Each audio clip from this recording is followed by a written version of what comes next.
Hello everyone, myself Hemant तुमरे स्वागत करता हूं आपके अपने चैनल मैग्नेट ब्रेन्स पे, जो प्रोवाइड करता है आपको क्वालिटी एजुकेशन, वो भी फुल कोर्स कंटेंट के साथ, जो सीबीएसई ने आपको प्रोवाइड किया हुआ है। ये नहीं कि सर 2-4 चैप्टर पढ़ा के छोड़ छाड़ दिया, नहीं सर, इवन जो नहीं दिया है वो भी अपन पढ़ने वाले वो भी अपन पढ़ेंगे बिल्कुल बढ़िया तरीके से। जहां तक आपको याद है सर, क्लास 11 की केमिस्ट्री चल रही थी, स्ट्रक्चर ऑफ एटम चल रहा था, बोर्स मॉडल पे बात चल रही थी। बोर्स मॉडल का पार्ट 1 हो गया था, जिसमें हमने देखा था कि बोर्स आपने बोला था कि सर जो इलेक्ट्रॉन होता है सर्कुलर ऑर्बिट्स में घूमता है न्यूक्लियस के अराउंड, उन सर्कुलर ऑर्बिट्स को एनर्जी शेल्स कहा जाता है, एनर्जी लेवल्स कहा जाता है, जिसमें इलेक्ट्रॉन्स रोटेट करता है। दूसरी बात उन्होंने हमारे सामने ये कह दी थी कि उन इलेक्ट्रॉन की पर्टिकुलर हर एक ऑर्बिट में एनर्जी फिक्स होती है। और हमने एक चीज और देखी थी कि जितना हम न्यूक्लियस से दूर की तरफ जाते हैं तो ऑर्बिट अगर चेंज होगी तो एनर्जी भी चेंज हो रही थी। जितनी ऑर्बिट न्यूक्लियस से दूर हो रही थी उसकी एनर्जी उतनी बड़ी थी। बात हुई थी कि नहीं हुई थी? हाँ, बिल्कुल हुई थी। तो आज उसी टॉपिक से ही मैं थोड़ा सा आगे बढ़ने वाला हूं। क्यों? क्योंकि इंपॉर्टेंट है सर, उसमें आज मेरे को आपको दो चीजें और बतानी है। तो वही सेम टॉपिक लेंगे और चालू करते हैं आज का टॉपिक, बिल्कुल मजेदार। बस लास्ट तक बने रहिए सर, मजा आने वाला है। क्या आने वाला है? बिल्कुल मजा आने वाला है। चलिए बढ़े आगे। चलिए तो बढ़ते हैं आगे और देखते हैं अपन को क्या देखना है सर। देखिए, सबसे पहला वही थोड़े से पॉइंट्स रिपीट होंगे, गुस्सा नहीं करने का, बिल्कुल भी नहीं करने का सर, अपन लोग भाई भाई, ठीक है? ओके, चलिए सर एक बार पेन वैन सिलेक्ट कर लें और चालू करते हैं। Sir, an electron jump from its lower energy level E1 to a higher energy level E2 by absorbing a definite amount of energy. ये तो हमने उस दिन भी बात करी थी। हाँ सर, ये बात तो आपने उस दिन भी करी थी, तो फिर बार बार क्यों करवा रहे हो? तो मैंने कहा भैया कुछ काम है, और वो काम ये है, ये देखो, ये न्यूक्लियस आ गया। अब न्यूक्लियस के अराउंड शेल बनाओ। ये एक शेल बन गया सर, ये दूसरा शेल बन गया। बन गया क्या नहीं बन गया? ठीक है सर। अब क्या होगा सर, इन शेल की एक एनर्जी होती है। जैसे ये वाला जो शेल है इसको अपन कहते हैं N1 शेल, और इसकी जो एनर्जी होगी उसको मान लेते हैं अपन E1 एनर्जी। क्या मान लेते हैं सर? E1 energy. और ये जो बाद वाला शेल है इसको अपन कहते हैं N2 शेल, और इसकी जो एनर्जी होती है बेटा वो होती है E2 एनर्जी। क्या होती है? E2 energy. मैंने आप लोग को पढ़ाया है सर, आप लोग को पढ़ाया भी था मैंने। क्या पढ़ाया था सर? सर मैंने पढ़ाया था कि जो फर्स्ट वाली ऑर्बिट है उसकी एनर्जी E1 है, जो सेकंड वाली ऑर्बिट है वो N2, उसकी एनर्जी कितनी है सर? E2 है। और ये बात कंफर्म है सर कि बाहर वाली ऑर्बिट की एनर्जी ज्यादा होती है जो न्यूक्लियस से जितना दूर होता है। दैट मीन्स कि यहां पे अगर मैं बात करूं तो E2 ज्यादा है एज कंपेयर टू E1। होगा क्या नहीं होगा? मतलब E2 is greater than E1। That means E2 मतलब सेकेंड ऑर्बिट की जो एनर्जी है वो ज्यादा है as compared to first orbit. ये बात क्लियर है? और सर इसका प्रमाणित मैं आपको दूंगा जब मैं एनर्जीज कैलकुलेट करूंगा, अभी नहीं। जब मैं एनर्जी कैलकुलेट करूंगा बोर्ड्स की मदद से तब मैं आपको बताऊंगा कि भैया E2 ज्यादा होता है, दैट मींस सेकेंड ऑर्बिट की एनर्जी ज्यादा है as compared to first orbit. ठीक है? अब क्या होता है सर, मान लो पिंक आ गया हमारा सॉरी, यहां पर अपना एक इलेक्ट्रॉन है, कौन सी ऑर्बिट में घूम रहा है? फर्स्ट ऑर्बिट में। रिंगा रिंगा रोज, रिंगा रिंगा रोज, रिंगा रिंगा रोज घूम रहा होगा बढ़िया तरीके से। उसके पास कौन सी एनर्जी होगी सर? सर अभी उसके पास E1 की एनर्जी होगी। क्यों? क्योंकि वो फर्स्ट ऑर्बिट में है, और फर्स्ट ऑर्बिट में एनर्जी होती है E1, और ये एनर्जी उसकी कभी लॉस नहीं होगी, बढ़िया घूमता रहेगा घूमता रहेगा घूमता रहेगा घूमता रहेगा। अब अगर मानो सर उसको अगर ऊपर वाली ऑर्बिट में जाना है, कौन सी वाली ऑर्बिट में जाना है? ऊपर वाली। ऊपर वाली बोले तो सर, ऊपर वाली बोले तो सेकंड वाली में, तो उसको एक EMR लेनी पड़ेगी। EMR बोले तो एक रेडिएशन। ऐसे इसके पास एक सफिशिएंट अमाउंट की EMR आएगी, मतलब इलेक्ट्रोमैग्नेटिक रेडिएशन, जो जिसमें से निकलेंगे फोटॉन्स, और ये किसी ना किसी एक सफिशिएंट फोटोन की एनर्जी को एब्जॉर्ब करेगा और एकदम शूट हो जाएगा और एक्साइट हो जाएगा। कहां पर सर? ऊपर की तरफ। किधर की तरफ सर? ऊपर की तरफ, मतलब दूसरे ऑर्बिट में दौड़ लगा देगा। ऐसे ये कब हुआ? जब उसने एक सफिशिएंट अमाउंट की एनर्जी को क्या करा सर? एब्जॉर्ब किया। अगर इलेक्ट्रॉन उस एनर्जी को एब्जॉर्ब कर रहा है और वो उतनी एनर्जी है कि उतनी मिलने के बाद अगर वो ऊपर पहुंच सकता है तो वो शूट होगा, नहीं तो वो शूट नहीं होगा। और थोड़ी देर बाद जैसे उसने एनर्जी को एब्जॉर्ब किया और पता चला एनर्जी जैसी एब्जॉर्ब हुई, और वो कहां पहुंच गया भैया? सेकेंड वाली शेल में। कहां पहुंच गया? सेकेंड वाली शेल में। वो अभी फर्स्ट वाली शेल में था, उसके पास E1 की एनर्जी थी, फिर बाहर से कहीं से एक रेडिएशन आई, बाहर से कहीं से एनर्जी आई जिसको हम EMR बोल रहे हैं, इलेक्ट्रोमैग्नेटिक रेडिएशन, और उसमें से कुछ फोटॉन्स मिले और उसने एक दो एक आध फोटोन को एब्जॉर्ब किया, जैसे ही फोटोन को एब्जॉर्ब किया उसके अंदर बहुत ज्यादा ताकत आने लगी। क्यों? क्योंकि उसकी एनर्जी बढ़ गई, और जैसी एनर्जी बढ़ी उसने कहा भैया अब तो मैं बनेगा शक्तिमान, शक्ति शक्ति शक्ति, गोल घुमा और झट से सीधे कहां चला गया सर? सेकंड वाले में। और अब वो इलेक्ट्रॉन कहां पहुंच गया सर? सेकंड शेल में पहुंच गया। क्या पहुंच गया सर? सेकंड शेल में। और जब ये इलेक्ट्रॉन एक ऑर्बिट से दूसरी ऑर्बिट में गया, लोअर ऑर्बिट से ओवर वाली मतलब अपर ऑर्बिट में जंप किया, तो इसको बोला जाता है sir excitation, excitation of electron. जब एक इलेक्ट्रॉन लोअर एनर्जी शेल से अपर एनर्जी शेल में जाता है तो भैया इसको बोला जाता है एक्साइटेशन ऑफ इलेक्ट्रॉन। और जिस भी ऑर्बिट में वो गया है उसको अपन कहते हैं एक्साइटेड ऑर्बिट या फिर एक्साइटेड शेल। इतनी बात क्लियर हुई? थोड़ी देर में और बताऊंगा। फिर कुछ लोग पूछते हैं सर इसने कितनी ईएमआर ली होगी, वो बता सकते हो? मैंने कहा हाँ वो बिल्कुल बता सकते हैं, वो तो हमने पढ़ा भी है। वो बिल्कुल सिंपल होता है, इसको अपन बोलते हैं डेल्टा ई, और delta E is equals to E2 minus E1। E2 minus E1। E2 क्या है सर? E2 क्या है सर? E2 है एनर्जी ऑफ हायर ऑर्बिट, और E1 क्या है? Energy of lower orbit. ठीक है, मतलब हायर ऑर्बिट में से लोअर एनर्जी, लोअर ऑर्बिट की एनर्जी को माइनस कर दीजिए या लोअर शेल की एनर्जी को माइनस कर दीजिए, आपको निकल के मजा आएगा सर क्या? Delta E. ये वो एनर्जी है जो उसने यहां पर क्या करी है सर? एब्जॉर्ब करी है। क्या करी है सर? उसने एब्जॉर्ब करी है। इतनी बात क्लियर हुई? पक्का? एक बार थोड़ा ये बनाएंगे फिर अपन बात करते हैं। अभी उसने एनर्जी को क्या करा है सर? एब्जॉर्ब करा है। क्या करा है सर? एब्जॉर्ब करा है। तभी वो कहां गया है? नीचे से ऊपर। नीचे से क्या गया है सर? ऊपर गया हुआ है। ठीक है, तो एक ऑर्बिट से वो ऊपर की तरफ गया, इसलिए उसने अपने इलेक्ट्रॉन ने क्या कर लिया? एक्साइटेड स्टेट में गया हुआ है। जब उसको कहीं से इलेक्ट्रॉन मिलता है तो भैया एकदम एनर्जी बहुत तेजी में है, भगवान पैसा आ गया, पैसा आ गया, अब तो 150 रुपया 200 रुपया कहीं खर्च करा जाएगा, अब तो स्टारबक्स में घूमा जाएगा। इसी को कहते हैं एक्साइटेशन। एक्साइटेड हो जाते हो आप, अच्छा सैलरी आ गई, ओ माय गॉड अब चलते हैं घूमने, अब चलते हैं ये, तो इसको अपन क्या कहते हैं? एक्साइटेशन। वो इलेक्ट्रॉन भी ऊपर चला गया, इलेक्ट्रॉन कहता है अब तो मैं ही शेर हूं, तो इसको अपन कहेंगे एक्साइटेशन ऑफ इलेक्ट्रॉन, या एक्साइटेड स्टेट में इलेक्ट्रॉन जा चुका है। कब? जब वो लोअर से कहां गया? ऊपर। मतलब जब भी कोई इंसान छोटा होता है, छोटे से एकदम बड़ा बनता है, तो भाई आप बोलता है अब तो मैं ही मैं हूं, अब तो मैं ही मैं हूं। ठीक है, तो इसको एक बार नोट डाउन करेंगे फिर अगला पॉइंट बताता हूं, जल्दी नोट डाउन करिए। हो गया? कोई दिक्कत तो नहीं? कर दूं, रिमूव कर दूं? चलो अब समझो, अब उल्टा केस है। अब केस क्या उल्टा है सर? ऊपर वाला पॉइंट पढ़ लिया ना, an electron jump from its lower energy level E1 पे था, to a higher energy level E2 by absorbing a definite amount of energy. एक डेफिनेट अमाउंट ऑफ एनर्जी को उसने एब्सॉर्ब किया और काय पे चला गया सर? E2 वाली पे चला गया, मतलब N2 पे चला गया। कहां से? N1 से। मतलब N1 से अगर N2 पे जा रहा है, N1 is the lower energy shell और N2 is the higher energy shell, तो उसको एनर्जी को क्या करना पड़ेगा सर? एब्सॉर्ब करना पड़ेगा। ये बात हुई अपनी अभी तक। ठीक है, हमने कहा ओके। चलो एक और बार आ जाओ, फिर से बनाएं। ओके, ये बन गया न्यूक्लियस। न्यूक्लियस के अराउंड शेल बना दे, पहला दूसरा। ठीक है, अब इलेक्ट्रॉन आपका कहां था सर? इलेक्ट्रॉन बढ़िया भजिया पूड़ी खा रहा है ऊपर वाले शेल में। ठीक है, और इसी को अपन पता है अभी क्या बोल सकते हैं? Excited electron. क्या कह सकते हैं? Excited electron. और अभी इस इलेक्ट्रॉन के पास एनर्जी कितनी है सर? अभी इसके पास एनर्जी है E2, क्योंकि E2 is the energy of second shell orbit, और अभी वो कहां पर है? सेकेंड शेल में, इसलिए N2 में है।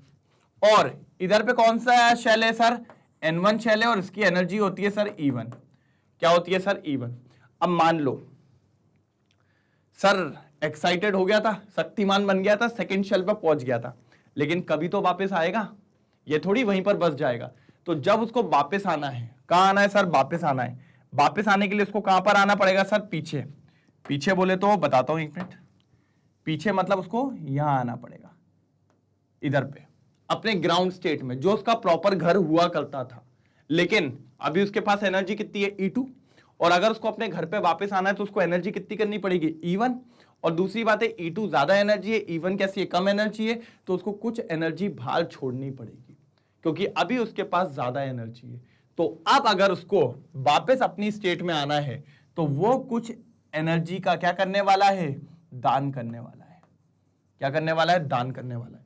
और ये जो वो एनर्जी छोड़ेगा, ली किससे थी, EMR से, तो देगा भी किसके फॉर्म में सर, EMR के फॉर्म में।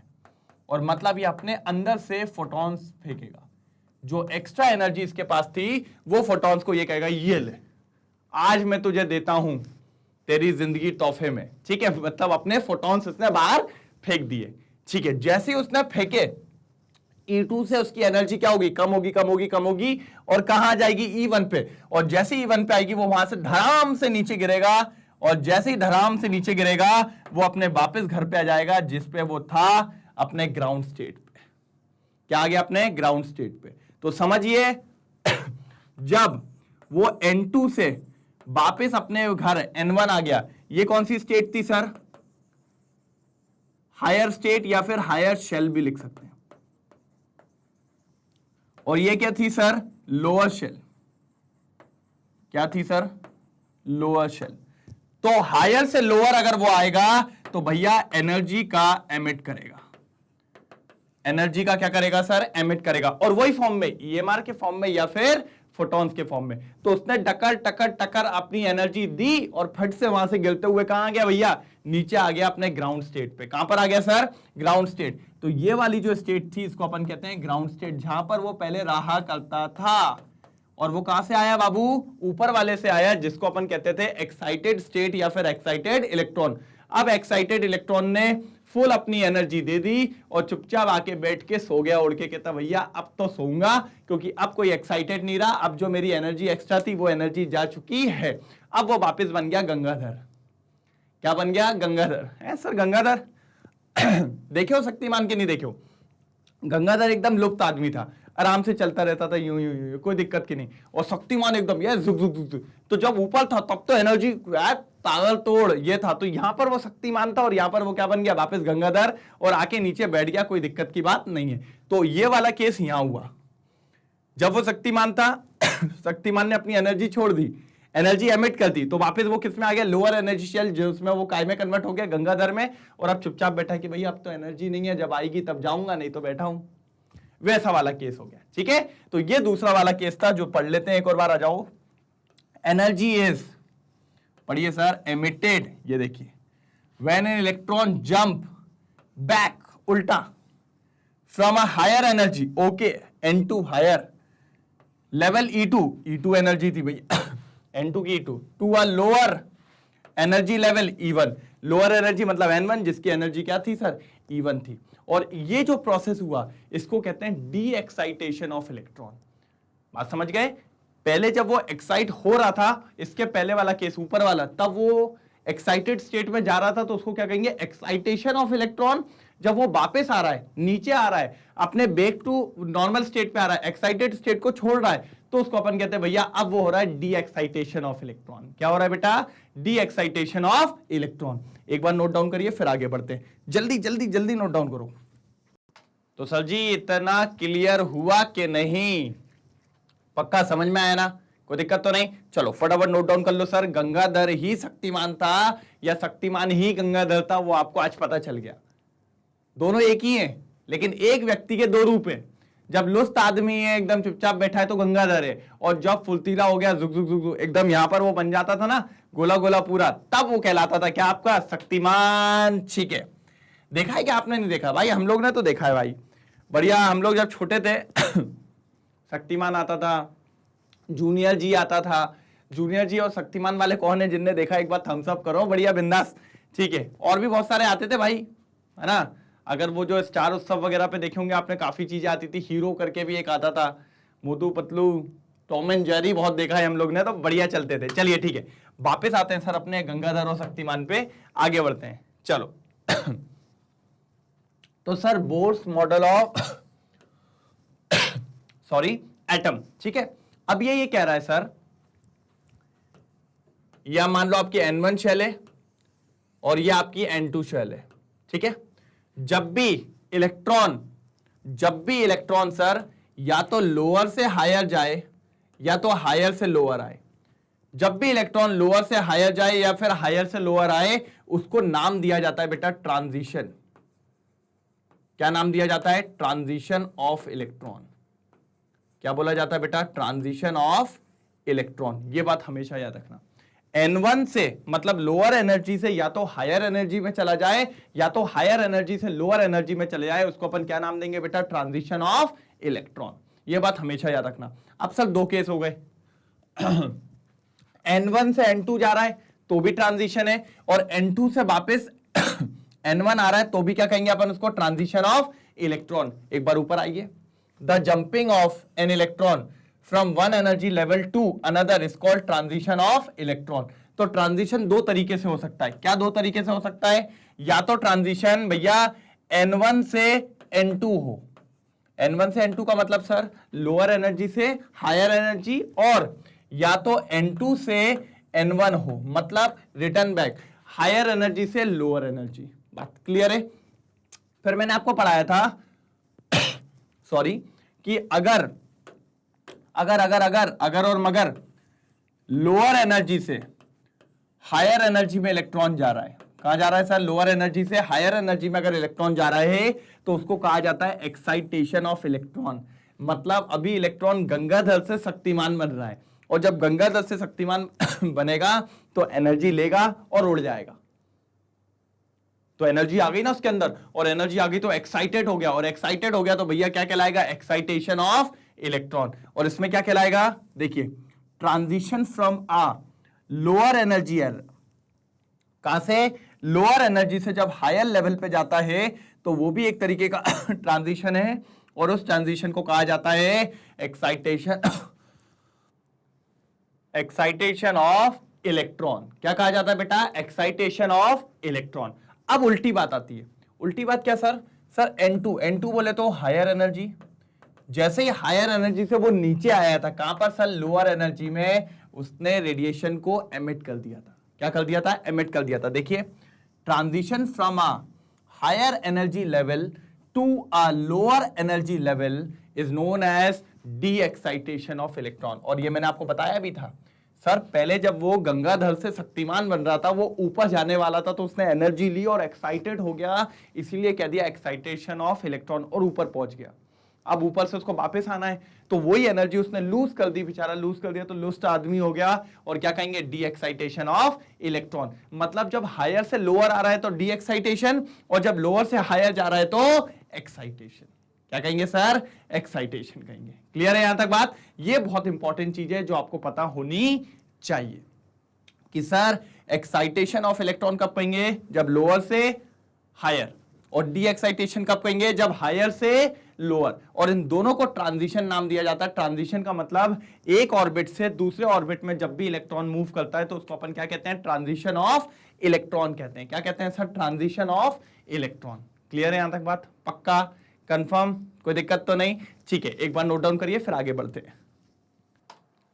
चलिए सर जी, कर लिया नोट डाउन? कोई दिक्कत की बात तो नहीं है? तो ये बात याद रखिएगा, excitation of electron as well as de excitation of electron. Clear है? हटा दूं? चलो सर, ये तो अपन कल भी देख लिए थे कि जो भी एनर्जी इलेक्ट्रॉन एब्सॉर्ब कर रहा है एक्साइट होने में, या एमिट कर रहा है डी एक्साइट होने में, वो हमेशा क्या कहलाएगी सर? Delta E. और उसको निकालने का बहुत बढ़िया तरीका है सर, बहुत बढ़िया तरीका है सर, E2 माइनस E1 कर दो। क्या कर दो sir? E2 minus E1। E2 क्या है सर? हायर एनर्जी लेवल की एनर्जी, और E1 क्या है? लोअर एनर्जी लेवल, जो लोअर एनर्जी लेवल था उसकी एनर्जी। बस दोनों को माइनस कर दीजिए, आपको क्या मिल जाएगा? Delta E. मतलब ये वो एनर्जी है जो उस इलेक्ट्रॉन ने एब्सॉर्ब करी है या फिर एमिट करी हुई है। बहुत बढ़िया, देखिए लिखा भी है, E1 energy of lower energy orbit, E2 energy of higher energy orbit. अब इनने क्या कहा कि सर वो जो एनर्जी या तो वो एब्सॉर्ब करेगा या तो वो उसको क्या करेगा सर? एमिट करेगा उसकी एनर्जी क्वांटाइज होगी। क्या होगी बेटा? क्वांटाइज। क्वांटाइज का मतलब समझिएगा, मतलब अगर उसने एब्जॉर्ब करी है तो in the form of photon, या फिर उसने एमिट करी है तो in the form of photon. और इसको ऐसे समझिए, उसने अगर एब्जॉर्ब किया होगा तो एक फोटोन एब्जॉर्ब किया होगा, या फिर दो फोटोन एब्जॉर्ब किया होगा, या अगर उसने एमिट किया होगा तो एक फोटोन एमिट किया होगा या फिर दो। सर डेढ़ वाला कंसेप्ट नहीं है, याद आया? वही वाला, वही कंसेप्ट नहीं है। आधा फोटोन नहीं करेगा एमिट, करेगा तो पूरा फोटोन एमिट करेगा, नहीं तो पूरा फोटोन एब्जॉर्ब करेगा। सर आधा, नौना, पौना ये सब नहीं होता यहां पे। तो यही बात कही है उनने, और उन्होंने यही लिखा है यहां पे भी, देखिए, द एनर्जी एब्जॉर्ब और lost in the transition is always equal और क्वांटाइज। क्वांटाइज का मतलब पूरा होल नंबर में, एक फोटोन, दो फोटोन, तीन फोटोन, चार फोटोन लेगा तो होल नंबर में, और देगा तो एक दिया, दो दिया, तीन दिया, चार दिया, पांच दिया, ऐसे देगा। ठीक है? Quantise is always equal to the difference of the energies of the two level involve in the transition. वो जो दो लेवल्स थे जिनके बीच में ट्रांजिशन हुआ, इलेक्ट्रॉन ऊपर गया, नीचे आया, वो जो एक ऑर्बिट होगी और वो जो दूसरी ऑर्बिट होगी, दोनों एनर्जी का डिफरेंस, मतलब E2 माइनस E1, ये हायर एनर्जी ऑर्बिट और ये लोअर एनर्जी ऑर्बिट। इन्हीं से आप जब सॉल्व करोगे तो आपको क्या मिल जाएगा? E2 minus E1। क्या मिलेगा सर? E2 minus E1। और अगर आपने बोल दिया ये जो एनर्जी निकली है in the form of photons निकली है, तो भैया फिर आप जानते हो कि भैया यहां पर लग जाएगी कौन सी थ्योरी? Planks theory. और हम जानते हैं डेल्टा E की वैल्यू हो जाएगी h न्यू। क्या हो जाएगी सर? डेल्टा E की वैल्यू h न्यू, क्योंकि फोटॉन्स की एनर्जी यही होती है h न्यू। इसलिए यहां पर लिखा दिया उन्होंने, क्या लिखा दिया सर? कि डेल्टा E किसके बराबर है? E2 माइनस E1, और वो किसके बराबर हो जाएगा? h न्यू, क्योंकि वो एनर्जी ऑफ फोटोन होती है। और यहां देखो h nu equals to quantised energy absorb और emitted by an electron by an electron. हमेशा वो क्वांटाइज रहेगी, और जो वो एनर्जी आएगी वो क्या रहेगी? E2 minus E1। क्या रहेगी sir? E2 minus E1। Clear है यहां तक बात? पक्का? यही चीज थी जो मेरे को आज आपको फिर से बतानी थी इसके अंदर। पक्का? ट्रांजिशन क्या होता है? इलेक्ट्रॉन का ऊपर नीचे जाना। एक्साइटेशन ऑफ इलेक्ट्रॉन क्या होता है? नीचे से ऊपर जाना। और डी एक्साइटेशन क्या होता है? ऊपर से नीचे आना। और इसमें जो एनर्जी का चेंज होता है वो आपका होता है एनर्जीज का डिफरेंस E2 माइनस E1, और ये एनर्जी हमेशा क्वांटाइज रहती है, मतलब फोटॉन्स के फॉर्म में निकलेगी। एक, दो, तीन, डेढ़, पौने, नौने बिल्कुल भी नहीं रहेगा। ठीक है? तो इसको नोट डाउन करिए, फिर आगे बढ़ते हैं जल्दी। अच्छा कर लिया नोट डाउन? अच्छा इसको एक बार हटा दूं फिर भी नोट डाउन कर लो। ये लो, अब इसको क्लियर कर दिया, इसको और फटाफट नोट डाउन करो, फिर आगे बढ़ते हैं जल्दी। चलिए सर, हो गया स्क्रीनशॉट? कोई दिक्कत की बात तो नहीं है? चलिए अब आते हैं सर अगला पॉइंट, बोर्स मॉडल का सबसे इंपॉर्टेंट पॉइंट, बोर्स मॉडल का सबसे ताकतवर पॉइंट। अब क्या था सर, समझते हैं। सर आपने मोमेंटम पढ़ा होगा, पढ़ा है क्या नहीं पढ़ा है? हाँ सर हमने मोमेंटम पढ़ा है, फिजिक्स पढ़ी है हमने, फिजिक्स मजेदार सब्जेक्ट है। मैंने कहा ठीक है, मेरा भी था। ठीक है, मोमेंटम क्या होता है सर? फ्लो। एक बॉडी जब मूव कर रही है, उसके पास एक कुछ मास है, उसके पास कुछ वेलोसिटी है, तो हम कहते हैं कि उसके पास एक मोमेंटम है। बढ़िया मैं दौड़ रहा हूं एकदम, ये टकर टकर टकर, तो मैं एक मोमेंटम लेके चल रहा हूं। ठीक है? और अगर आपने न्यूटन का सेकंड लॉ भी पढ़ा हो, वैसे आपको पता होगा, मैं बताने वाला नहीं हूं, तो उसमें भी मोमेंटम का काम होता है। तो मोमेंटम बेसिकली क्या था, हमने जो फिजिक्स में पढ़ा था सर, वो था m इंटू वी, और बेसिकली लीनियर मोमेंटम था। कैसा मोमेंटम था सर? लीनियर, मतलब अगर मैं सीधे सीधे भग रहा हूं तो मैं लीनियरली मूव कर रहा हूं, तो मेरा एक मास होगा, मेरी एक वेलोसिटी होगी, तो उसको अपन क्या कहेंगे? Linear momentum. लेकिन सर हमारा इलेक्ट्रॉन अलग है, इलेक्ट्रॉन सीधा नहीं भगता, सीधा भगेगा एटम से बाहर चला जाएगा। भैया वो गोल गोल रिंगर रिंगर रोज करता है। वो रिंगर रिंगर रोज कैसे करता है? जैसे आपने चौराया देखा है, आप सबने चौराया तो देखा ही होगा, बढ़िया, एक इधर रोड, एक इधर रोड, एक इधर रोड, एक इधर रोड, और बीच में किसी ना किसी की फोटो बनी रहती है, फोटो नहीं, किसी की प्रतिमा बनी रहती है। गांधी जी हो सकते हैं, सरदार पटेल हो सकते हैं, कोई भी हो सकते हैं, महाराणा प्रताप हो सकते हैं, कुछ भी। तो अगर आपको मैं यहां पर पकड़ू, कहां पर पकड़ू? यहां पर, और बोलूं चल बेटा दौड़ लगा, दौड़ लगा, दौड़ लगा, दौड़ लगा, दौड़ लगा, दौड़ लगा, दौड़ लगा, दौड़ लगा, तो सर अभी भी आप भग रहे हो। आपके पास एक बॉडी के पास मास है, दूसरी बात है एक वेलोसिटी से भाग रहे हो तो सर आपके पास एक मोमेंटम होगा जो कि होगा मास इनटू वेलोसिटी। लेकिन अभी आप सीधा नहीं भाग रहे हो सर, अभी आप गोल गोल घूम रहे हो, और गोल गोल घूम रहे हो तो आपके पास एक रेडियस भी आ जाएगा सर। क्या आ जाएगा? रेडियस। तो फिर यहां पर एक और चीज इंटू हो जाएगी जिसका नाम है आर। और जब एमवीआर की बात करता हूं तो इसको अपन कहते हैं बेटा एंगुलर मोमेंटम। क्या कहता हूं मैं? Angular momentum. आपने एक चैप्टर पढ़ा होगा 11th में, आपने 11th में एक चैप्टर पढ़ेंगे, अभी पढ़ा नहीं होगा, पढ़ेंगे आप फिजिक्स में, जिसका नाम है रोटेशनल। फिजिक्स में रोटेशनल आएगा, वो रोटेशनल के अंदर आपको एंगुलर मोमेंटम पढ़ना पड़ता है। तो जब भी अगर आप सीधे भग रहे हो तो जो मोमेंटम है वो क्या कहलाएगा? Linear momentum. लेकिन जब आप किसी भी एरिया के अराउंड गोल गोल घूमते हैं तो सर वहां पर रेडियस आ जाता है, और इस m इंटू वी से अपन उस रेडियस को इंटू कर देते हैं, और अब जो ये मोमेंटम बनता है इस मोमेंटम को अपन क्या कहते हैं बेटा? Angular momentum. क्या कहते हैं सर इसको? Angular momentum. मैंने कहा ठीक है सर, अच्छी बात है, एंगुलर मोमेंटम कह दिया, क्योंकि भैया अगर आप ध्यान से देखो तो भैया एटम ये है, एटम के अराउंड क्या है सर? शेल्स है। क्या है सर? शेल्स है। तो इलेक्ट्रॉन यहां से मूव कर रहे होंगे क्या नहीं कर रहे होंगे? तो यहां से इलेक्ट्रॉन ऐसे गोल गोल गोल गोल इस ऑर्बिट के अराउंड मूव कर रहा है क्या नहीं कर रहा है? और जब मूव कर रहा है तो भैया इलेक्ट्रॉन का मास है क्या नहीं है? है सर।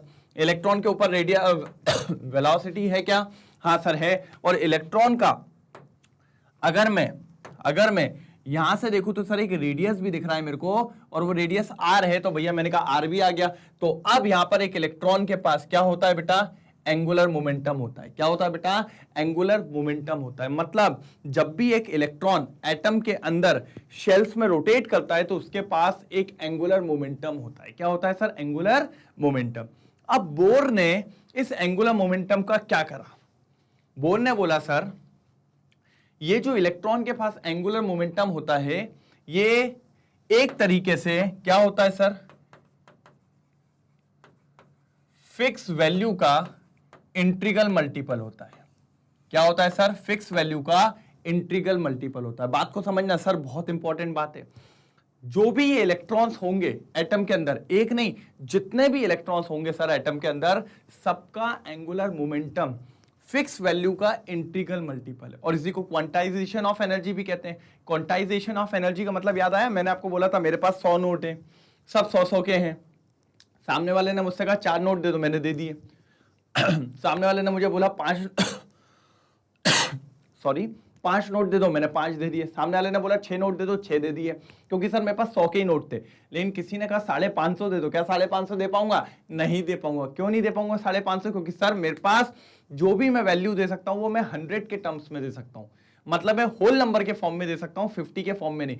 100 के टर्म्स में ले लो सर, 100 का 1 नोट ले लो, 100 के 2 नोट ले लो, 100 के 3 नोट ले लो, 100 के 4 नोट ले लो। क्या 100 के 4.5 नोट दे सकता हूं क्या? सर नहीं दे सकता। तो वही ये जो n है, ये n क्या कहलाता है सर? Integral multiple. मतलब ये जो फिक्स वैल्यू होगी इलेक्ट्रॉन का, जो एंगुलर मोमेंटम होगा, या तो इस फिक्स वैल्यू का 1 गुना होगा, या तो 2 गुना होगा, या तो 4 गुना होगा, इस तरीके से होगा।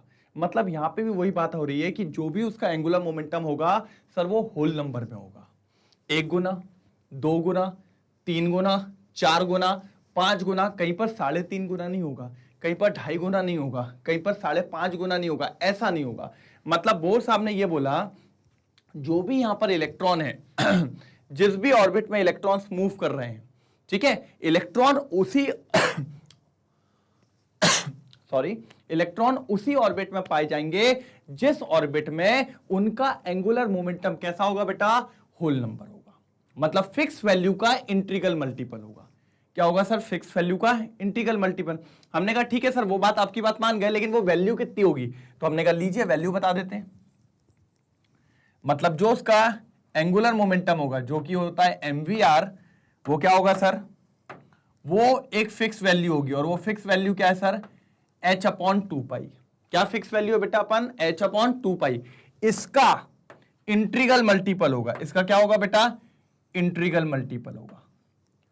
मतलब ये वो फिक्स वैल्यू है, या तो इलेक्ट्रॉन के पास ये फिक्स वैल्यू 1 गुना होगी एंगुलर मोमेंटम के रूप में, या तो उस इलेक्ट्रॉन के पास 2 गुना होगी, या तो उस इलेक्ट्रॉन के पास 3 गुना होगी, या तो उस इलेक्ट्रॉन के पास 4 गुना होगी। बात समझ पा रहे हैं? अब आप समझो, तो ये तो एंगुलर मोमेंटम है, और ये किसके बराबर होगा? फिक्स वैल्यू के इंटीग्रल मल्टीपल के बराबर। किसके बराबर सर? ये फिक्स वैल्यू के इंटीग्रल मल्टीपल के बराबर। और ये क्या कहलाएगा सर? ये होगा 1 2 3 4। मतलब ये फिक्स वैल्यू या तो 1 गुना होगी, या तो 2 गुना होगी, या तो 3 गुना होगी, या तो 4 गुना होगी। और फिर किसी ने बोला सर हमने आपकी बात मान ली कि सर ये वैल्यू होल नंबर होगी, या ये वैल्यू फिक्स वैल्यू आपकी इंटीजर होगी, लेकिन सर ये किसको डिनोट करेगी? सर ये डिनोट करती है उसके शेल को। किसको डिनोट करती है सर? उसके शेल को। सर कैसे, एक बार थोड़ा समझा दोगे? मैंने कहा जैसे मान लो फर्स्ट शेल में, किसमें बेटा? फर्स्ट शेल में, तो आप n की वैल्यू क्या रख दो सर? 1 रख दो। क्या रख दो? 1। मतलब फर्स्ट शेल में जो भी इलेक्ट्रॉन होंगे उनका एंगुलर मोमेंटम होगा सर h/2π। क्यों? क्योंकि आपने n की वैल्यू को कितना रख दिया? 1 रख दिया, और 1 को इससे इंटू करोगे तो यही आ जाएगा। ठीक है सर, मैंने कहा ओके सर, मान गया आपकी बात। सेकेंड ऑर्बिट का बताओ, तो उनने कहा सर जो सेकेंड ऑर्बिट होगा उसमें n की वैल्यू कितनी हो जाएगी? 2 हो जाएगी, तो फाइनली हो जाएगा 2h/2π। मतलब वो फिक्स वैल्यू का डबल हो गया। हो गया क्या नहीं हो गया? और जो थर्ड ऑर्बिट होगा उसमें n की वैल्यू 3 हो जाएगी, तो हो जाएगा 3h/2π। मतलब वो फिक्स वैल्यू का 3 गुना हो गया। जो फोर्थ ऑर्बिट होगी उसमें n की वैल्यू कितनी हो जाएगी? 4 हो जाएगी। जो फिफ्थ ऑर्बिट होगी उसमें n की वैल्यू कितनी हो जाएगी? 5th हो जाएगी। मतलब सर कहने का यह तात्पर्य था कि इलेक्ट्रॉन का जो एंगुलर मोमेंटम होगा वो हमेशा होल नंबर में होगा। फिक्स वैल्यू का इंटीग्रल मल्टीपल मतलब होल नंबर। ऐसा कभी नहीं होगा सर कि कुछ ऐसा हो जाए। कैसा हो जाए सर? देखो कि कभी ऐसा हो जाए 1.5h/2π, ऐसा कभी भी पॉसिबल नहीं है। क्यों पॉसिबल नहीं है सर? क्योंकि आप खुद सोचिए सर, ये जो है ये इंटीग्रल मल्टीपल नहीं है। इंटीग्रल मल्टीपल क्या होता है सर? 1। इंटीग्रल मल्टीपल क्या होता है सर? 2। इंटीग्रल मल्टीपल क्या होता है? 3। इसको इंटीजर कहते हैं, इसको होल नंबर कहते हैं। क्या ये पॉसिबल है? और एक और बात सोचो, n की वैल्यू आपने 1 रखी, ये किसके लिए होगा? फर्स्ट शेल में जो इलेक्ट्रॉन है उनका एंगुलर मोमेंटम। ठीक है। सेकेंड शेल में जो इलेक्ट्रॉन्स है उनका एंगुलर मोमेंटम। थर्ड शेल में जो एंगुलर इलेक्ट्रॉन्स है वो उनका कितना है? ये एंगुलर मोमेंटम। सर 1.5 शेल कहां होती है बताओ? 1.5 शेल होती है क्या कहीं? या तो पहली शेल होगी या तो फिर दूसरी शेल होगी। उसके बीच में कोई शेल होगी क्या? होगी क्या? नहीं होगी। 1.5 शेल नहीं होती। तो सर याद रखना हमेशा, एक इंपॉर्टेंट बात बता रहा हूं मैं यहां पे, इलेक्ट्रॉन उसी ऑर्बिट में जाता है जिस ऑर्बिट में उसका एंगुलर मोमेंटम क्या हो सर? होल नंबर हो। तो पहली ऑर्बिट में उसका एंगुलर मोमेंटम क्या होता है? h/2π, इसलिए उसने उसको फर्स्ट ऑर्बिट माना है। सेकेंड ऑर्बिट में क्या होता है? 2h/2π, इसलिए उसने सेकेंड ऑर्बिट मानी है। 3h/2π, इसलिए उसने कौन सी ऑर्बिट मानी है? थर्ड ऑर्बिट मानी है। तो सर ये बात हमेशा याद रखना, बोर्ड्स ने यही कहा था कि इलेक्ट्रॉन का जो एंगुलर मोमेंटम होता है वो फिक्स वैल्यू का इंटीग्रल मल्टीपल होता है। क्या होता है? फिक्स वैल्यू का इंटीग्रल मल्टीपल। और फिक्स वैल्यू क्या है? h/2π। अब h क्या है सर? ये तो आप जानते हैं, h अपना क्या होता है? Planck's constant 6.6 into 10⁻34 joule second. तो h की वैल्यू भी आपको पता है, कोई दिक्कत की बात तो नहीं। एक बार इसका स्क्रीनशॉट लेंगे फिर मैं आगे बात करता हूं, क्योंकि मेरे को इसको मिटाना पड़ेगा, तभी मजा आने वाला है। सर जल्दी स्क्रीनशॉट लेंगे एक बार। हो गया? कोई दिक्कत तो नहीं? अब समझो, अब पढ़ेंगे। If an electron m mass से मूव कर रहा है with a velocity of v in a circular orbit radius r, then angular momentum of electron is mvr। यही बात करी थी। और mvr जो है वो किसके बराबर है बेटा? फिक्स वैल्यू के इंटीग्रल मल्टीपल पे। और इंटीग्रल मल्टीपल क्या है? 1 2 3 इस तरीके से। एंगुलर मोमेंटम ऑफ इलेक्ट्रॉन में भी फर्स्ट ऑर्बिट में कितना होगा? h/2π। सेकेंड ऑर्बिट में क्या होगा? 2h/2π। थर्ड ऑर्बिट में क्या होगा? 3h/2π। फोर्थ ऑर्बिट में क्या होगा? 4h/2π। फिफ्थ ऑर्बिट में क्या होगा? 5h/2π। सिक्स्थ ऑर्बिट में क्या होगा? 6h/2π। सेवेंथ ऑर्बिट में क्या होगा? 7h/2π। इस तरीके से। और जिसमें उसका एंगुलर मोमेंटम होल नंबर होगा उन्हीं को अपन ऑर्बिट्स कहेंगे। ये होल नंबर था तो n की वैल्यू 1 मतलब फर्स्ट ऑर्बिट, n की वैल्यू 2 सेकेंड ऑर्बिट, n की वैल्यू 3 थर्ड ऑर्बिट, n की वैल्यू 4 फोर्थ ऑर्बिट, n की वैल्यू 5 फिफ्थ ऑर्बिट, n की वैल्यू 6 सिक्स्थ ऑर्बिट, n की वैल्यू 7 सेवेंथ ऑर्बिट। ऑर्बिट कौन निर्धारित कर रहा है सर? इलेक्ट्रॉन। और इलेक्ट्रॉन कैसे निर्धारित कर रहा है? वो चेक कर रहा है कि मेरा होल नंबर क्या एंगुलर मोमेंटम है कि नहीं है। बात खत्म। अब देखो मैं आपको एक और एग्जांपल देता हूं, बहुत अच्छा एग्जांपल है, बस 2 मिनट के लिए सुनना, पहले आगे बढ़ लेते हैं। So the angular momentum of an electron in an atom is quantize. Quantize का मतलब बेटा हमेशा फिक्स वैल्यू का इंटीग्रल मल्टीपल, 1 गुना, 2 गुना, 3 गुना, 4 गुना, इस तरीके से चलने वाली बातें। ठीक है, इसको और नोट डाउन करेंगे, उस टाइम पे सही से दिख नहीं रहा था, जल्दी नोट डाउन करेंगे। हो गया? चलो आगे बढ़ते हैं। अब समझना सर, एक बात बताओ, ये मेरा न्यूक्लियस है, ठीक है, न्यूक्लियस के अराउंड ये मेरी पहली शेल है और ये मेरी दूसरी शेल है, दिख रहा है? ठीक है। अब सर मैंने कैसे बताया कि ये मेरी पहली शेल है, मेरी दूसरी शेल है? क्यों? क्योंकि सर इस शेल में इलेक्ट्रॉन आया, और इलेक्ट्रॉन आया सबसे पहली वाली शेल में, तो मैंने इसको क्या नाम दे दिया? First shell. क्या नाम दे दिया सर मैंने इसको? First shell, n = 1। फिर इलेक्ट्रॉन किस में पाया गया? इस वाली ऑर्बिट में, तो इसको मैंने कौन सा नाम दे दिया सर? इस ऑर्बिट को कौन सा नाम दे दिया? n = 2। मतलब ये मेरी सेकेंड शेल है, ये मेरी फर्स्ट शेल है। बात समझ में आई? सर एक बात बताओ, शेल का मतलब क्या है? शेल का मतलब तो गोला ही है सर, देखो ना गोला ही तो बना है। क्या सर? क्या सर? आप खुद देखिए, फर्स्ट शेल और सेकंड शेल के बीच में कोई गोला नहीं बन सकता था? सर बन सकते हैं, कितने सारे गोले बन सकते हैं। तो सर देखिए ना, ये भी तो एक गोला ही था, ये भी तो गोला ही था कि नहीं था? इनको क्यों ऑर्बिट नहीं कहा गया? बोल तो सकते थे ना, आपने फर्स्ट ऑर्बिट इसको बोला और सेकेंड ऑर्बिट इसको बोला, इन दोनों के बीच में देखिए कितना डिस्टेंस है, कई सारे ऑर्बिट बन सकते थे कि नहीं बन सकते थे? सर बन सकते थे, लेकिन रीजन बताऊं क्या हुआ? रीजन बताऊं? मैंने बोला इलेक्ट्रॉन उसी ऑर्बिट में, और सर ये सारी ऑर्बिट्स हैं, ये सारे गोले हैं, इस दोनों के बीच में कई सारे गोले हैं, लेकिन मैंने आपको ढंग से नहीं सुना आपने। मैंने क्या कहा? मैं सर उस गोले को ऑर्बिट बोलूंगा जिसमें कौन पाया जाएगा? इलेक्ट्रॉन। इलेक्ट्रॉन पहले किस गोले में आया? इलेक्ट्रॉन पहले आया इस गोले में, तो मैंने कह दिया सर पहली ऑर्बिट हो गई। फिर इलेक्ट्रॉन ना इसमें आया, ना इसमें आया, ना किसी और में आया, फिर इलेक्ट्रॉन इसमें आया, तो मैंने इसको क्या नाम दे दिया सर? Second orbit. तो मैंने कहा ठीक है सर, मतलब इलेक्ट्रॉन जिस ऑर्बिट में आएगा, सॉरी इलेक्ट्रॉन जिस गोले में आएगा, इलेक्ट्रॉन जिस गोल गोल रिंगा रोस में आएगा, आप उसको ऑर्बिट बोल दोगे, उसको एनर्जी शेल बोल दोगे। आपकी बात समझ गए? पहले इसमें आया पहली शेल, फिर इसमें आया सेकेंड शेल, लेकिन सर बीच में क्यों नहीं आया? बीच में क्यों नहीं आया? तो फिर से आओ बेसिक्स पे। सर इलेक्ट्रॉन उस ऑर्बिट में आएगा जिस ऑर्बिट में उसका एंगुलर मोमेंटम होल नंबर होगा। बात समझे? वो उस ऑर्बिट में आएगा जिसमें उसका होल नंबर क्या होगा? Angular momentum. अब समझो, मतलब इसके अंदर पहली ऑर्बिट में यहां पे उसका एंगुलर मोमेंटम आया था, पता है कितना? h/2π। कितना आया था? h/2π। यहां n भी होता था, n की वैल्यू कितनी आ गई? 1, क्योंकि सर फर्स्ट ऑर्बिट है, तो कितना हो गया? h/2π। फिर इलेक्ट्रॉन कहां पर आया? फिर इलेक्ट्रॉन कहां पर आया? यहां पर इसका मोमेंट यहां पर इसका मोमेंटम कितना होगा?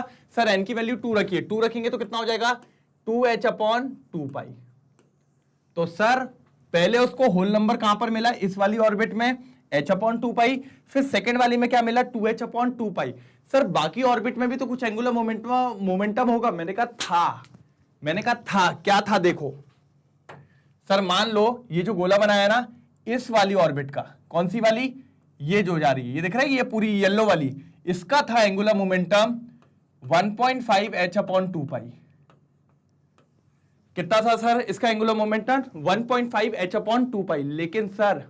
लेकिन इलेक्ट्रॉन ने क्या कहा था? मेरा एंगुलर मोमेंटम हमेशा होल नंबर होगा। क्या होगा? Whole number. क्या 1.5 होल नंबर है? उसने कहा नहीं है सर। तो इलेक्ट्रॉन ने बोला चल निकल, मैं तेरे पास नहीं आऊंगी, और आई भी नहीं, इस ऑर्बिट में नहीं आई।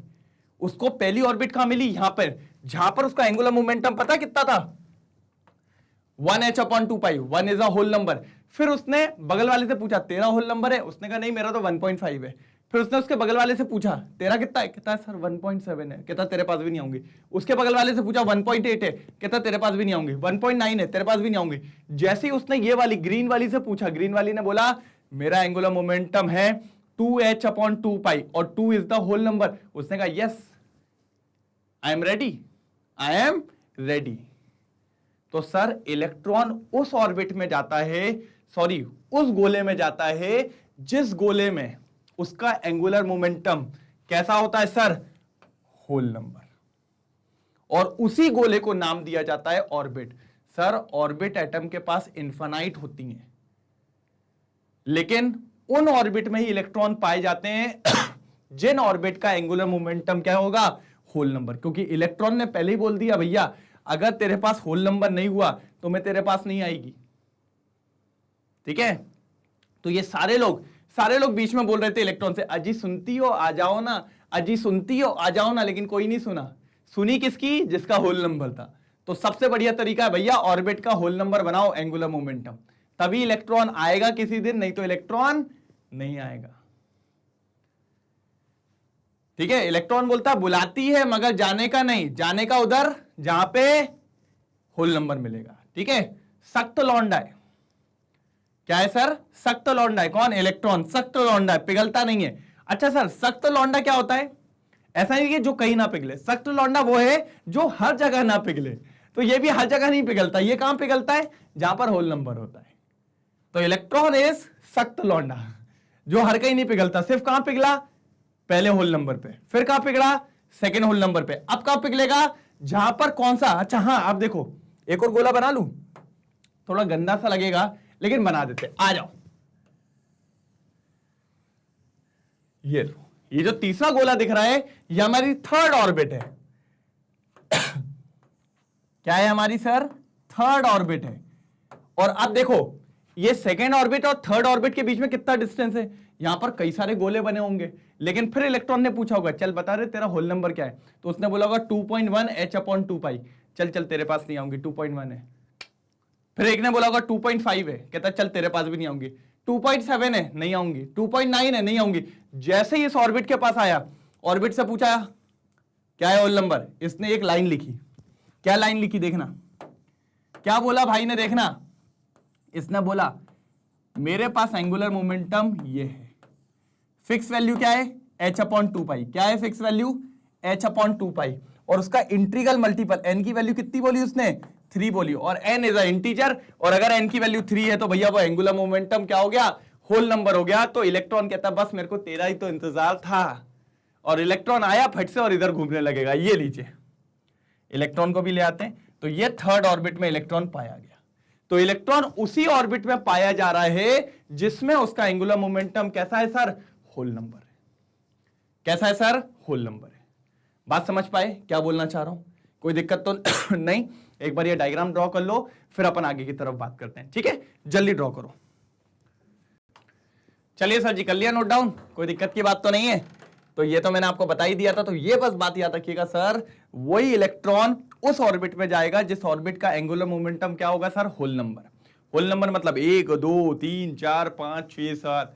ऑर्बिट तो कई सारी है, लेकिन उसी ऑर्बिट को प्रामुख्यता मिल रही है जिसमें इलेक्ट्रॉन पाया जाता है, और इलेक्ट्रॉन उसी ऑर्बिट में पाया जाता है जिसमें उसका एंगुलर मोमेंटम क्या हो सर, होल नंबर।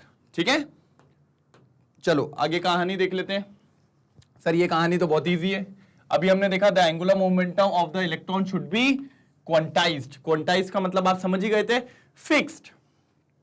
1 गुना, 2 गुना, 3 गुना, 4 गुना, 5 गुना, यही।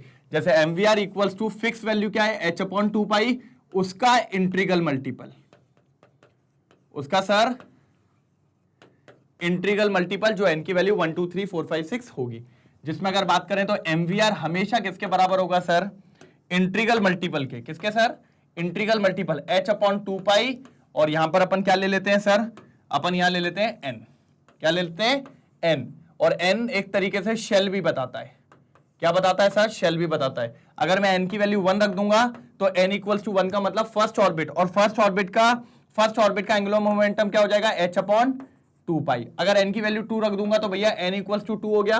तो इस टाइम पे एंगुलर मोमेंटम क्या हो जाएगा, 2 लग दीजिए, 2h/2π।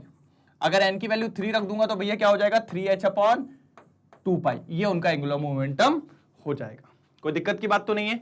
अब देखिए v जो था वो वेलोसिटी ऑफ इलेक्ट्रॉन था, m क्या था मास ऑफ द इलेक्ट्रॉन था, और r is the radius of the circular orbit, और भैया n तो अपना नंबर ऑफ ऑर्बिट्स है, 1 2 3 4 5 6 7 चलती जाएगी, कोई दिक्कत की बात इसमें नहीं है। फटाफट एक बार नोट डाउन करेंगे फिर आगे बढ़ेंगे, जल्दी नोट डाउन करो। सर बहुत इंपॉर्टेंट पॉइंट है भाई का ये, बहुत ज्यादा। चलिए अब ये मैंने लाइन आपको बता दी है, only those energy shells are allowed, उन्हीं ऑर्बिट्स को प्राथमिकता, उन्हीं ऑर्बिट को अलाउंस मिलेगा which the angular momentum of an electron is integral whole number multiple of h/2π where h is Planck's constant. मतलब उन्हीं ऑर्बिट को मैं अलाउ करूंगा जिन ऑर्बिट में कौन पाया जाएगा, पहली बात तो इलेक्ट्रॉन, और इलेक्ट्रॉन उसी ऑर्बिट में पाया जाता है जिसमें उसका मोमेंटम हमेशा क्या हो सर, होल नंबर या integral multiple of fix value. मतलब n की वैल्यू या तो 1 हो तो वो फर्स्ट शेल होगा, n की वैल्यू 2 हो जो सेकंड शेल होगी, n की वैल्यू 3 हो जो थर्ड शेल होगी, और n की वैल्यू 4 हो जो कि फोर्थ शेल होगी। ठीक है, कोई दिक्कत तो नहीं। तो ये चीज मैं आपको बता चुका हूं सर, ये चीज बता चुका हूं, सब पढ़ा दिया। देखो mvr इक्वल्स टू nh/2π, ये अपनी फिक्स वैल्यू, ये अपनी फिक्स्ड वैल्यू। ठीक है, आगे चलते हैं। वेयर n इक्वल्स टू 1 2 3 4 5 6 7 8 9 6 ऐसा चलता जाता है। एंगुलर मोमेंटम ऑफ इलेक्ट्रॉन में भी, तो फर्स्ट ऑर्बिट में क्या होगा h/2π, क्योंकि n की वैल्यू कितनी है 1 है। सेकेंड ऑर्बिट में क्या हो जाएगी 2h/2π, क्योंकि n की वैल्यू कितनी है 3, और आगे लिखूंगा तो क्या हो जाएगा 3h/2π, क्योंकि n की वैल्यू कितनी है 3, और फिर अगले वाले में हो जाएगा 4h/2π, क्योंकि n की वैल्यू कितनी है 4, और नेक्स्ट ऑर्बिट में हो जाएगा 5h/2π, क्योंकि n की वैल्यू कितनी है सर 5। समझे क्या नहीं समझे? और the angular momentum of an electron in an atom is quantized. Quantized का मतलब समझ रहे हैं क्या नहीं समझ रहे हैं? क्वांटाइज्ड मतलब फिक्स्ड, यही है क्वांटाइज्ड मतलब यही होता है कि सर देखिए आपके पास जो एनर्जी है वो किस फॉर्म में है, h/2π के फॉर्म में। ये रही आपके पास एनर्जी। अब आप बोलो तो 1 गुना दे दूंगा तो यहां 1 लगा देता हूं। अब आप मांगो या तो 2 गुना मांगोगे तो यहां 2 लगा दूंगा। अगर आप 3 गुना मांगोगे तो यहां 3 लगा दूंगा। अगर आप 4 गुना मांगोगे तो 4 लगा दूंगा। अगर 5 गुना मांगोगे तो 5 लगा दूंगा। 6 गुना, 7 गुना, 8 गुना, 9 गुना, 10 गुना, 11-12 भी चलता जाएगा। लेकिन अगर अब आप बोलो मुझे 1.5 गुना दे दो तो मैं गोली मार दूंगा। 1.5 गुना नहीं देगा, 2.5 गुना मांगेगा तो भी मैं गोली मार देगा। और अगर आपने बोला भैया मेरे को दे दे तू 5 गुना, 5.5 गुना दे दे या 3.5 गुना दे दे तो भी मैं नहीं देगा। मैंने क्या बोला भाई, फिक्स्ड मतलब फिक्स्ड, होल नंबर मतलब होल नंबर। तो उनका कहना वही था सर, इलेक्ट्रॉन उसी ऑर्बिट में पाया जाएगा जिस ऑर्बिट में उसका एंगुलर मोमेंटम क्या रहेगा sir, whole number, fix value का इंटीग्रल मल्टीपल, दैट्स इट, और कुछ भी नहीं। लेकिन ये पॉइंट बहुत इंपॉर्टेंट पॉइंट था किसका, बोर साहब का, जो पता होना चाहिए था। एक बार स्क्रीनशॉट लो फिर आगे बात करते हैं।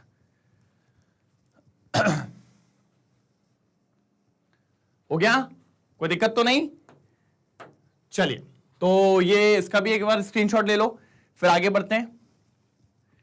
चलिए सर, तो यही चीजें थी जो बोर्स ने अपने पॉइंट में बताई थी। ये पार्ट 2 का सबसे इंपॉर्टेंट पॉइंट था जो मैंने आज आपके सामने रख दिया है। तो यहां पर होता है अपना पार्ट 2 समाप्त। क्लियर हुआ? समझ में आया होगा सर? अगर समझ में नहीं आया तो लिख दो, एक बार लिख दो कि सर डाउट है, डाउट है, डाउट है, बताओ बताओ बताओ, क्योंकि मैं बताऊंगा। और अगर समझ में आया तो एक बार थम्स अप कर दो, सर बढ़िया चल रहा है, टकाटक चल रहा है, समाझम चल रहा है, माहौल बना रखा है पूरा एकदम। ठीक है, तो ये सेकंड पॉइंट था। अब इसके आगे की बातें पार्ट 3 में करूंगा। सर एक ही मैंने क्यों नहीं दे रहा हूं सर, बहुत सारा लेंदी हो जाएगा, बड़ा मॉडल है, थोड़ा समय लगेगा, लेकिन कर देंगे अपन, टेंशन बिल्कुल भी नहीं। ठीक है, तो आज का समझ में आया, थैंक यू, बहुत बढ़िया। चलिए सर, अब कुछ अद्भुत बातें अद्भुत बैच की। अच्छा सर, अद्भुत बातें अद्भुत बैच की, जी बिल्कुल सर। एक आपको बताया ये मैंने, अद्भुत बैच चालू हो रहा है स्पेशली 2 क्लासेस के लिए, 11th और 12th English medium sir, English medium, जिसमें कुछ फीचर्स हैं बैच के इंपॉर्टेंट, वो मैं आपको बताने वाला हूं based complete CBSE board syllabus. जो आपका सीबीएसई सिलेबस है उसको पूरा कंप्लीट करवाया जाएगा अच्छे से। Doubt solving session sir, doubt solving session तो अभी भी होते हैं सर। इसमें स्पेशल क्या है, इसमें स्पेशल है कि हर एक स्टूडेंट पे ध्यान दिया जाएगा इसके अंदर। दूसरी बात, वन शॉट रिवीजन, चैप्टर खत्म होने के बाद रिवाइज कैसे करवाया जाए, रिवाइज कराने का तरीका, रिवाइज पूरा करवाया जाएगा इसके अंदर। ई नोट्स, कैसे नोट्स बनाए जाएं, क्या नोट्स बनाए जाएं, नोट्स में कुछ गलतियां कैसे, क्या सब चेक होगा। Test and solutions, online test होने वाले हैं सर आपके। कैसे टेस्ट होंगे, ऑनलाइन टेस्ट, और उसकी मार्किंग, उसका सारी चीज आपको करवाई जाएगी। बिल्कुल मजेदार, टेंशन बिल्कुल नहीं सर। माइंड मैप वीडियोस की कैसे आपको टॉपिक खत्म करना है, कौन से टॉपिक पहले पढ़ने, कौन से टॉपिक बाद में पढ़ने, ये सारी चीजें। MIQs, most important questions, MCQs, multiple choice questions, क्योंकि आप जानते हो 70 नंबर में से 18 नंबर के आजकल MCQs आ रहे हैं, विच इज इक्वल टू 25%। और सर अगर 25% छूट गए तो क्या रहेगा आपके हाथ में, इसलिए ध्यान रखना है 25% बहुत ज्यादा जरूरी है, इंपॉर्टेंट। सीबीएसई सैंपल पेपर जो आप लोग को भी दिए जाते हैं उनके भी करवाया जाएगा, और उसको मैं एक और नाम से आगे जाके जानूंगा, मॉक टेस्ट। और सर ये 3 घंटे का पेपर होता है, ये अगर आप सॉल्व करते हो तो आपने फुल एकदम महारत हासिल कर ली है। तो सर इसके बारे में और डिटेलिंग जानने के लिए डिस्क्रिप्शन में एक लिंक है, चाहिए, एक नंबर दिया हुआ है, परेशान कर दो सर लगा लगा के कि बताइए बैच में क्या है, क्योंकि बैच में कुछ बच्चे होंगे और बढ़िया होंगे। आप पे फोकस रहेगा, कब चालू होने वाला है, कैसे चालू होने वाला है, प्लीज देखिए, ऐसा ना हो सर कहीं देर ना हो जाए। तो प्लीज थोड़ा लगे रहिए, फिर अपन देखते हैं उसमें और क्या कर सकते हैं। ठीक है, जाइए डिस्क्रिप्शन में ढूंढिए, नंबर पे लगाइए और खत्म करिए। ठीक है, फिर मिलते हैं एक और लेक्चर, एक और ताकतवर लेक्चर जो अपन देखने वाले हैं कल। पक्का, कोई दिक्कत तो नहीं, इसका स्क्रीनशॉट लेना है तो एक बार ले लीजिए फटाक से। हो गया, ठीक है, तो फिर मिलते हैं कल एक और धुआंधार सेशन के साथ। तब तक के लिए bye bye, thank you so much.